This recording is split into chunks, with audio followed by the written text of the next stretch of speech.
மகர ராசி நேயர்களுக்கு குரு ஜூன் 2 குரு பயிற்சியாக இருக்கு. இந்த குரு பகவான் எந்த மாதிரியான நல்ல விஷயங்களை கொடுக்க இருக்கிறார் மகர ராசினருக்கு? இப்போ மகர ராசி நேயர்களும் நிறைய பேருக்கு இந்த சனி பயிற்சி மற்ற இந்த ராகு கேது இதெல்லாம் கொஞ்சம் அவங்களுக்கு ரொம்ப ட்ரபிள்சமாக தான் இருக்குது. கொஞ்ச நாளாகவே அவங்களும் பாவம் ரொம்ப கஷ்டப்பட்டுட்டு தான் இருக்காங்க. பட் இந்த குரு பகவான் ஒரு ரிலீஃபை கொடுப்பார் அப்படின்னு நம்ம சொல்கிறோம். ஓகே, அவர் 3-12 கூடையவர் குரு பகவான். அவர் போய் 7ஆம் இடத்துல உச்சமடைய போகிறார்.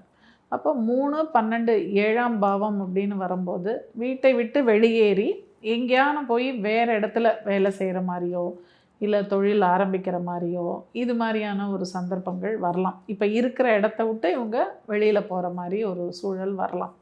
அதே மாதிரி திருமணம் அப்படிங்கிறது கூட வெளியில், அதாவது இவங்க இருக்கிற இடத்த விட்டு வெளியில் ஒரு லைஃப் பார்ட்னர் அப்படிங்கிறது கிடைக்கலாம். அதுவும் குறுகிய பயண தூரத்தில் இவங்களுக்கு ஒரு லைஃப் பார்ட்னர் கிடைக்கலாம். அதே சமயம் 7ல் குரு உச்சம் அடையும் போது அங்கு அவர் தனியாக இருக்கும்போது பிரச்சனைகள் சிலது கொடுப்பார். இப்போ மற்ற கிரகங்கள் எல்லாம் கோச்சாரத்தில் வந்துக்கிட்டே இருக்கும். ஒன்று ஒன்றா சூரியன் வருவார், சுக்கிரன் வருவார், புதன் வருவார், எல்லாருமே வந்து போவாங்க. ஆனால் இவர் தனியாக இருக்கக்கூடிய அந்த காலம்னு ஒரு குறிப்பிட்ட காலம் இருக்கும். குரு மட்டும் தனியாக.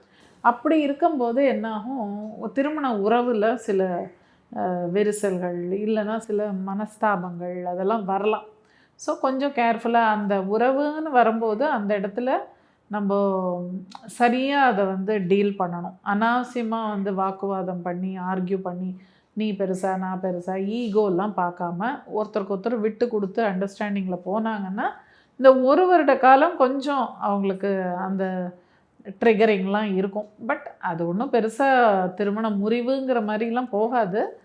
நம்ம கையில் தான் இருக்குது. அகெயின் அதை எப்படி மேனேஜ் பண்ணுறோம் அப்படிங்க. ஏன்னா அந்தணன் தனித்து நிற்க அவதிகள் மெத்த உண்டு அப்படின்னு சொல்கிறாங்க இல்லையா. அதனால் அவர் தனியாக இருந்தாருன்னா, அதுவும் 7ஆம் பாவங்கிற திருமண பாவத்தில் இருக்கும்போது சில சிக்கல்களை கொடுப்பார். ஆனால் அவர் இப்போ உட்காந்து பார்க்கக்கூடிய பாவங்கள்னு பார்த்திங்கன்னா 11ஆம் பாவத்தை பார்க்க போகிறார், லாபஸ்தானத்தை. நிச்சயமாக நல்ல ஒரு இத்தனை நாள் ஆசைப்பட்ட விஷயங்கள் எல்லாம் சில பேருக்கு நடக்காமல் இருந்ததெல்லாம் இனிமேல் நடக்க ஆரம்பிக்கும். அவங்க எதிர்பாராத சில நன்மைகள் அவங்களுக்கு கிடைக்கும். நண்பர்கள் மூலமாகவும் நன்மைகள் கிடைக்கலாம்.